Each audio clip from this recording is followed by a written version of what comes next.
Hello everyone, welcome back to another module of structure of atom.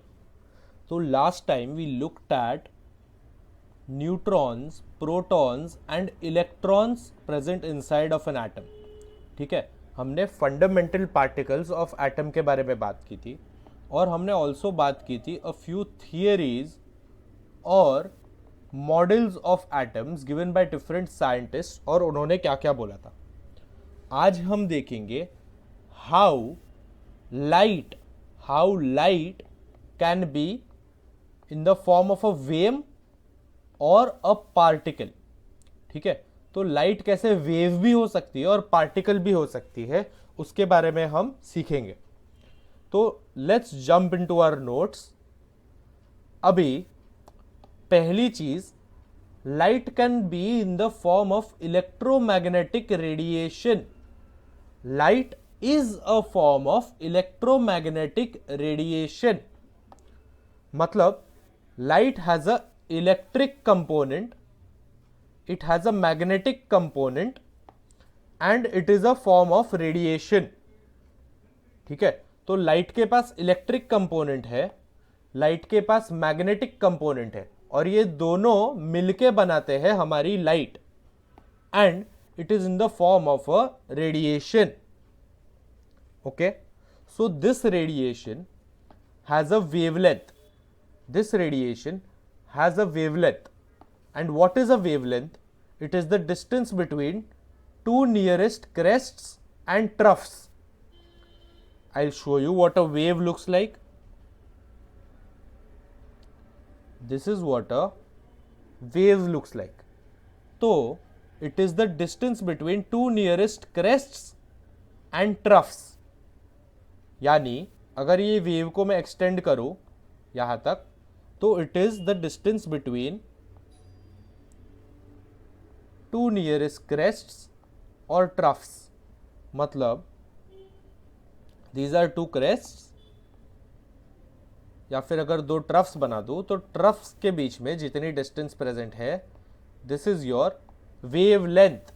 This is your wave length. ठीक है, अब frequency क्या होती है इस इलेक्ट्रोमैग्नेटिक रेडिएशन की. तो the frequency is the number of times a wave passes a given point in a second. in a second. समझाता हूं मैं, समझो. This is one point, this is one point. अभी वेव यहां से चालू हो रही है, wave is passing through this point and it keeps moving in this direction. ठीक है, ऐसे ही वेव जा रही है. तो एक सेकंड के अंदर अगर वेव ये डायरेक्शन में जा रही है तो इन 1 second how many waves, that is one crest and one trough. मतलब यहां से यहां लेकर this is one wave. Okay, this is one wave. So how many such waves are passing through this point in 1 second? ठीक है, एक second में ये जो लाइन है, ये लाइन को ऐसी कितनी वेव्स पास होती है एक सेकंड के अंदर. ये हो गई हमारी frequency. Okay, that is what is our frequency. What will be the velocity of this wave? The velocity will be distance traveled by wave in 1 second. It will be the distance traveled by wave in 1 second. ठीक है, distance upon time is equal to velocity, distance traveled by wave in 1 second. And frequency, wavelength और speed के बीच में relation क्या है? तो frequency is equal to velocity upon wavelength. Frequency is equal to velocity upon wavelength. Okay, तो अगर wavelength बढ़ रही है, वेवलेंथ अगर ज्यादा है, that is this distance between this two waves is more.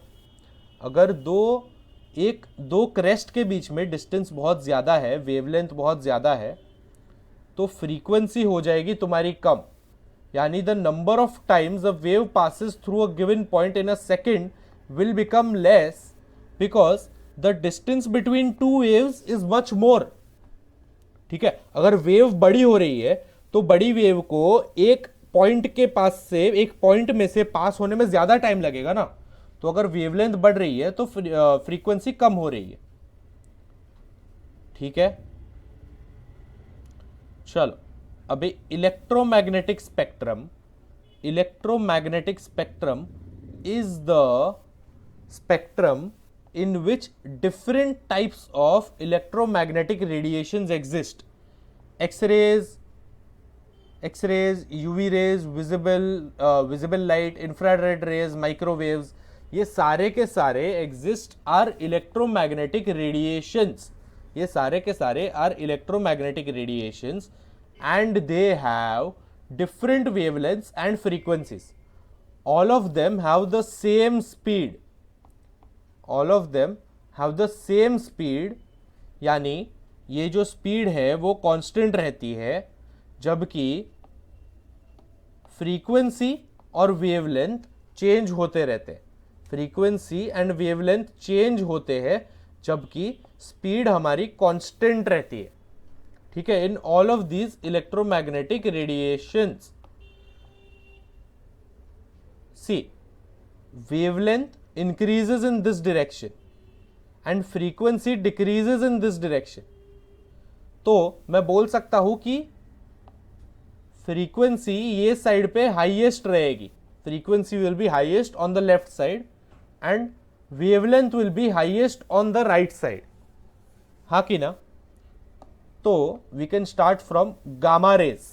Gamma rays की फ्रीक्वेंसी हाईएस्ट है, उनसे कम है एक्स रेज की फ्रीक्वेंसी, उनसे कम यूवी रेज की, उनसे कम विजिबल लाइट की। विजिबल लाइट मतलब विबग्योर, विबग्योर यानी the colours that we can see, the visible light that we can see comes in this range. ठीक है, यहां से यहां तक आते हैं वो। तो विबग्योर से V से R की तरफ जाते वक्त वेवलेंथ इंक्रीज होती है और फ्रीक्वेंसी डिक्रीज होती है। Next we have infrared rays and then microwaves. ठीक है, जिनकी वेवलेंथ इज हाईएस्ट और frequency is the lowest. Okay, यहां तक समझ में आया सबको? और वेवलेंथ जैसे इंक्रीज होती है वैसे ही फ्रीक्वेंसी डिक्रीज होती है। You can see this using this particular formula, frequency is equal to speed upon wavelength. और स्पीड अगर हम कांस्टेंट रख रहे हैं, स्पीड इज रिमेनिंग कांस्टेंट, तो फ्रीक्वेंसी बढ़ेगी तो वेवलेंथ डिक्रीज होगी, वेवलेंथ बढ़ेगी तो फ्रीक्वेंसी डिक्रीज होगी। ठीक है, चलो लेट्स गो अहेड। अभी we'll discuss Max Planck theory. मतलब there was a scientist called as Max Planck, उसने ये थियरी दी कि light exist in wave form. ये किसने बताया था? ये हमें एक मैक्सवेल नाम के बंदे ने बताया था। ठीक है, मैक्सवेल नाम के बंदे ने बताया कि light exist in wave form. अभी एक नया बंदा आया जिसका नाम था Max Planck, and he told us कि light may exist in the form of particles as well. Light may exist in the form of particles, और उसने हमें ये फॉर्मूला दिया which is E is equal to H nu, यानी energy of the light is directly proportional to frequency of light. ठीक है, energy of light is directly proportional to frequency of light, यानी E is equal to H nu. E जहां पे energy है, new जहां पे frequency है, और H जहां पे हमारा प्लैंक्स कांस्टेंट है। ठीक है, प्लैंक्स कांस्टेंट है, it is a constant value which is equal to 6.626 into 10⁻⁻34 joule second. ठीक है, 6.626 इंटू 10⁻⁻34 जूल सेकेंड। और जूल सेकेंड कहां से आया? जब we put h on this side and e upon nu on this side, e upon nu on this side, तो e का unit होता है joules, I am sorry, e का यूनिट होता है जूल्स और न्यू का यूनिट होता है पर सेकेंड, और न्यू का यूनिट होता है पर सेकेंड, यानी सेकेंड ऊपर चला जाता है, ठीक है। न्यू का यूनिट है पर सेकेंड, ई का यूनिट है जूल, तो we get joule second for unit of H which is Planck's constant, जिसकी कांस्टेंट वैल्यू है 6.626 इंटू 10⁻⁻34 जूल सेकेंड, ठीक है। तो प्लैंक ने बताया कि light may exist in the form of particles as well, और इस लाइट की energy may be directly proportional to the frequency of light, यानी फ्रीक्वेंसी अगर ज्यादा है लाइट की तो उसकी एनर्जी ज्यादा है, ओके। एंड उसने ये रिलेशन दिखाया इस फॉर्मूले के साथ। अभी Einstein came ahead and said yes, light can be in the form of particles as well and light exist in the form of particles called photons, ठीक है। उसने लाइट के पार्टिकल्स को नाम दिया फोटॉन्स, और फोटोन की energy is directly proportional to the frequency of light, ठीक है। तो एक फोटोन की energy is directly proportional to the frequency of light, and we had been experiencing this effect since a very long time. कौन सी effect? तो जब भी एक पर्टिकुलर लाइट जब भी मेटल के ऊपर गिरती थी ना, एक लाइट मेटल के ऊपर गिरती थी, तब क्या देखने में आता था कि थोड़े इलेक्ट्रॉन्स इजेक्ट हो जाते थे, थोड़े इलेक्ट्रॉन्स मेटल के सरफेस के ऊपर से निकल जाते थे। यानी for example this is my metal, okay, this is my metal, a particular light with the frequency of nu, a particular light with the frequency of nu is hitting the surface of my metal. So what was happening? Particular electrons were leaving the surface of the metal, ठीक है, eject हो जाते थे जब भी light of new frequency was hitting the surface of metal, तो फिर electrons थोड़े eject हो जाते थे, ओके। तो आइंस्टाइन ने समझाया, आइंस्टाइन ने हमें ये फॉर्मूला दिया about h nu,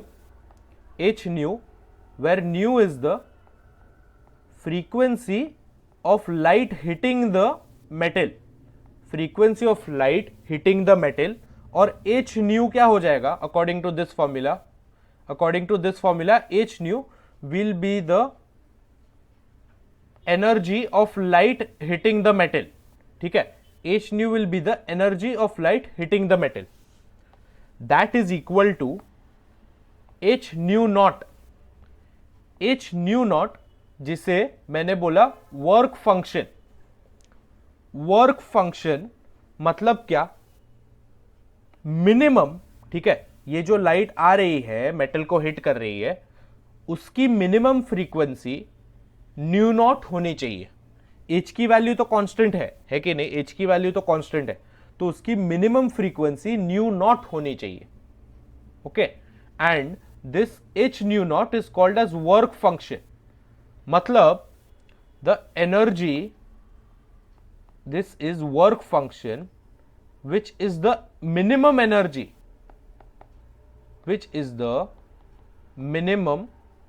energy, required by light for photoelectric effect to occur, अगर तुम्हें फोटोइलेक्ट्रिक इफेक्ट चाहिए, यानी तुम्हें चाहिए कि ये लाइट आए और इलेक्ट्रॉन बाहर निकले, अगर तुम्हें ये इफेक्ट देखनी है, तो the light that is coming towards the metal must have minimum this much energy, that is work function, इतना उसका होना चाहिए, h न्यू नॉट, ठीक है, मिनिमम इतना होना चाहिए। और उससे जितना ज्यादा होगा that will become the kinetic energy of the electron that is released, okay, that will become the kinetic energy that is half me mass of the electron, v square, where v is the velocity of the electron, ठीक है, तो समझो अभी, I will repeat everything. H nu मतलब frequency of light which is hitting the metal. H nu naught मतलब the minimum frequency that is required to remove the electron which is called as work function. अभी उसके ऊपर की जो energy H new में से बाकी रही मेरी, वो रहेगी half M E square V square, यानी वो काइनेटिक एनर्जी ऑफ इलेक्ट्रॉन में कन्वर्ट हो जाएगी। ठीक है, जो भी ऊपर की एनर्जी रहेगी वो half M E V square में कन्वर्ट हो जाएगी, यानी kinetic energy of electron. Okay, यानी इसे कंप्लीट करने के लिए मैं डालूंगा काइनेटिक एनर्जी ऑफ इलेक्ट्रॉन, यानी energy of light given is equal to energy required to remove electron, energy required to remove electron.